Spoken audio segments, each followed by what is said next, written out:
আসসালামু আলাইকুম রহমতুল্লাহি ওবরাকাতু। এক ভাই প্রশ্ন করেছেন, যখন আমাদের উপরে সিজদা ওয়াজিব হয়, সিজদা করা ওয়াজিব হয়, তখন আপনার সিজদা কিভাবে আদায় করব?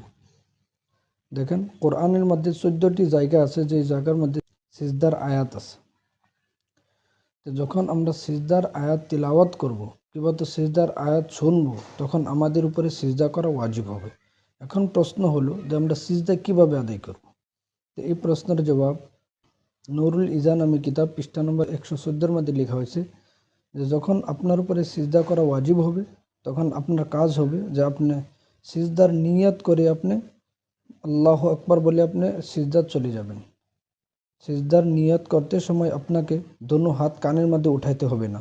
যেরকম আমরা নামাজের মধ্যে দোনো হাত কানের মধ্যে উঠাই, এরকমভাবে সিজদার মধ্যে আমাদের দোনো হাত কানের মধ্যে উঠাইতে হবে না। আমরা দুই হাত কানের মধ্যে না উঠায় আমরা ডাইরেক্ট দাঁড়ায় আল্লাহু আকবার বলে আমরা সিজদার চলে যাব। তারপরে আমরা সিজদার তসবিহ পড়ব। সিজদার তসবিহ আমরা পড়ব। সিজদার তসবিহ পড়ার পরে আমরা আল্লাহু আকবার বলে উঠে যাব। বাস, আমাদের সিজদা আদায় হয়ে গিয়েছে। দেখেন, নামাজের মধ্যে যতগুলা শারাইত আছে, সিজদার মধ্যেও সমস্ত শারাইত মানতে হবে। যেরকম নামাজের মধ্যে ওযু করতে হয় এবং জামা পাক থাকতে হয়, জাগা পাক থাকতে হয়, তো ওইগুলা সমস্ত শারাইত সিজদার মধ্যেও আছে।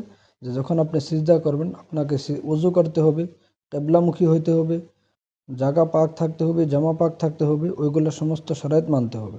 যদি আপনি না মানেন তো আপনার সিজদা হবে না। তো ওইগুলা সমস্ত শারাইত মেনে আপনাকে সিজদা আদায় করতে হবে।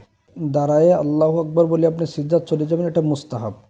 দাঁড়ানো মুস্তাহাব। যদি কোনো ব্যক্তি বসে বসে সিজদা করে তো তার বসে বসে সিজদা হয়ে যাবে, কিন্তু মুস্তাহাব হলো দাঁড়ায়া তারপরে আপনি সিজদা করতেন। যদি আপনার উপরে একটি সিজদা ওয়াজিব হয়, তা আপনি একটি সিজদাই করবেন। সিজদার মধ্যে সালাম করতে হবে না, তাশাহুদ পড়তে হবে না, এরকমভাবে দোনো হাত কান পর্যন্ত উঠাইতে হবে না।